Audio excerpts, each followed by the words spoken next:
আসসালামু আলাইকুম everyone, this is Bhabna from food story by Sakib and Bhabna. আজকে আমি আপনাদের সাথে শেয়ার করব কিভাবে আমার আম্মু বাসায় তেহেরি তৈরি করে। হ্যাঁ, আপনারা ঠিকই শুনেছেন, আজকের রেসিপিটা আমার না, আমার আম্মু যেভাবে বাসায় তেহেরিটা তৈরি করে সেটাই হচ্ছে আমি আপনাদের সাথে শেয়ার করব। সো দেরি না করে লেটস গেট স্টার্টেড। আর হ্যাঁ, যারা আজকেই আমাকে প্রথম দেখছেন তারা কিন্তু অবশ্যই চ্যানেলটা সাবস্ক্রাইব করে নেবেন। নতুন রাঁধুনিরা রান্না শিখতে হলে আমার এই চ্যানেলটা কিন্তু অনেক বেশি উপকার করবে। সো আমি কিন্তু সবসময় সহজভাবে কিভাবে রান্নাটাকে প্রেজেন্ট করা যায়, কিভাবে খাবারটাকে আরও বেশি মজাদার তৈরি করা যায় সেটাই চেষ্টা করে থাকি। সো হোপফুলি ভিডিওগুলো আপনাদের ভালো লাগবে। আর চলুন তেহেরিটা কিভাবে আম্মু তৈরি করলো সেই প্রসেসটাও আপনাদের সাথে একটু শেয়ার করে ফেলি। সবার প্রথমে একটা প্যান নেওয়া হয়েছে, তাতে পর্যাপ্ত পরিমাণে তেল এখানে অ্যাড করে দেয়া হয়েছে।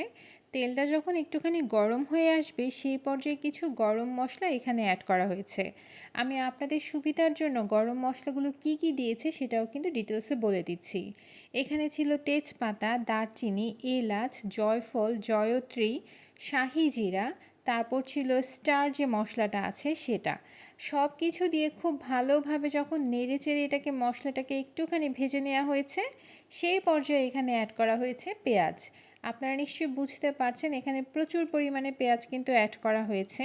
আপনারাও চেষ্টা করবেন তেহেরি, বিরিয়ানি এইসব যখন রান্না করবেন তখন পেঁয়াজের যে পরিমাণটা সেটা একটুখানি বাড়িয়ে দেওয়ার। আর এখন আপনাদেরকে যে মশলাটা আমি দেখালাম সেটা হচ্ছে রাঁধুনি। এই মশলাটার নামই হচ্ছে রাঁধুনি। আপনারা যে কোনো সুপার শপে এই রাঁধুনি মশলাটা কিন্তু পেয়ে যাবেন। এই রাঁধুনি মশলাটা আম্মু প্রথমে দিতে একটুখানি ভুলে গিয়েছিল, সো পরে এটা অ্যাড করে সব কিছুকে আবার ভালোভাবে মিশিয়ে নিয়েছে। বেসিক্যালি পেঁয়াজটা যখন ভাজা ভাজা হয়ে যাবে সেই পর্যায়ে এখানে কিন্তু লবণও অ্যাড করা হয়েছিল। আর এখন অ্যাড করা হচ্ছে আদা বাটা এবং রসুন বাটা। আদা বাটা এবং রসুন বাটা অ্যাড করার পরে এটাকে কিন্তু খুব ভালোভাবে নেড়ে চেড়ে ভেজে নিতে হবে। মেনলি মশলাটাকে আপনি যত সময় ধরে কষাবেন, অর্থাৎ যত সময় ধরে ধৈর্য ধরে নাড়াচাড়া করে হচ্ছে কষাবেন, ততই আপনার তেহেরির যে টেস্টটা সেটা কিন্তু খুব ভালো আসবে। সো আপনারা চেষ্টা করবেন এই সকল মশলাগুলোকে খুব ভালোভাবে কষিয়ে তারপর রান্না করার। আর এখন চলে এলো গুঁড়া মশলার পালা। এখানে হচ্ছে মরিচ ব্যবহার করা হয়েছে, ধনিয়া, জিরা এবং এক প্রকার গরম মশলা যেটা আম্মু বাসায় তৈরি করে সব কিছু দিয়ে, সেটাও কিন্তু এখানে ব্যবহার করা হয়েছে। সব মশলা যখন ভালোভাবে কষানো হয়ে গিয়েছে এই পর্যায়ে আমরা এখানে অ্যাড করেছি একটুখানি টমেটো সস। আপনারা চাইলে টমেটো ক্যাচাপও এখানে ব্যবহার করতে পারবেন। সব কিছু মিশানো হয়ে গেলে এখানে হচ্ছে মাংসের টুকরাগুলো আপনারা দিয়ে দিবেন। আপনারা হয়তো ভাবছেন মাংসের টুকরাটা এত ছোট কেন? বেসিক্যালি আমরা আজকে তেহরি রান্না করব, সেই জন্য মাংসের টুকরাগুলো কিন্তু একটু ছোটই হতে হবে। সো আমি আপনাদেরকে দেখিয়েও দিয়েছি মাংসের টুকরাটা এক্স্যাক্টলি কেমন। আপনারাও যখন রান্না করবেন তখন মাংসের টুকরাটা কিন্তু এরকমই রাখবেন। আর একটু আগে যে জিনিসটা আপনারা স্ক্রিনে দেখতে পেয়েছেন সেটা কিন্তু বাদাম বাটা ছিল। বাদাম বাটা দেওয়ার পরেও সব কিছু খুব ভালোভাবে একটুখানি কষিয়ে নেওয়া হয়েছে। আর এখন প্যাকেটের যে মশলাটা আছে সেটাও এখানে অ্যাড করে দেওয়া হয়েছে। এটা একদমই অপশনাল, আপনারা যদি না চান সেক্ষেত্রে এটা না ব্যবহার করলেও চলবে। জাস্ট ফ্লেভারের জন্য একটুখানি প্যাকেটের মশলাটা এখানে ব্যবহার করা হয়েছে। আমরা কিন্তু মাংসতে কোনো প্রকার পানি এখানে অ্যাড করব না, মাংস থেকেই যে পানিটা বের হবে। এবং এখন যে জিনিসটা অ্যাড করা হয়েছে অর্থাৎ টক দই, সেটাতেই হচ্ছে মাংসটা কিন্তু রান্না হয়ে যাবে। আপনারা নিশ্চয়ই বুঝতে পারছেন মাংসের পানিটা ছেড়ে দিয়ে মাংসটা কিন্তু অলমোস্ট কুক হয়ে গিয়েছে এবং তেলটাও কিন্তু আস্তে আস্তে ছেড়ে দিচ্ছে। তেহেরির জন্য যে মাংসটা দরকার ছিল সেটা কিন্তু প্রিপেয়ার হয়ে গিয়েছে। এখন সেকেন্ড যে ধাপ অর্থাৎ রাইসটা তৈরি করা, সেটাই হচ্ছে আমরা এখন এখানে তৈরি করব।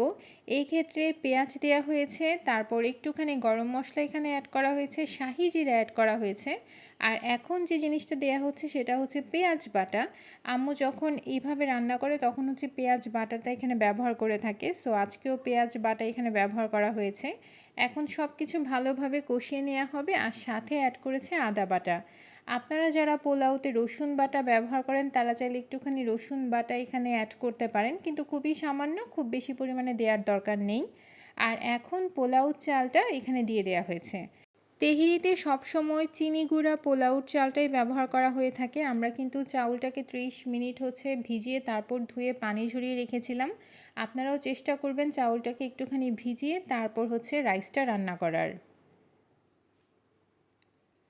আর এখানে পানির সাথে কিন্তু দুধও যাবে। এই পরিমাণটা কাইন্ড অফ এরকম যে আপনারা যদি ১ পট চাউল নেন সেক্ষেত্রে ২ পট হচ্ছে আপনাদের পানি লাগবে। তাই চাউল এবং পানির পরিমাণটা কিন্তু অবশ্যই আপনারা বুঝে তারপর দিবেন।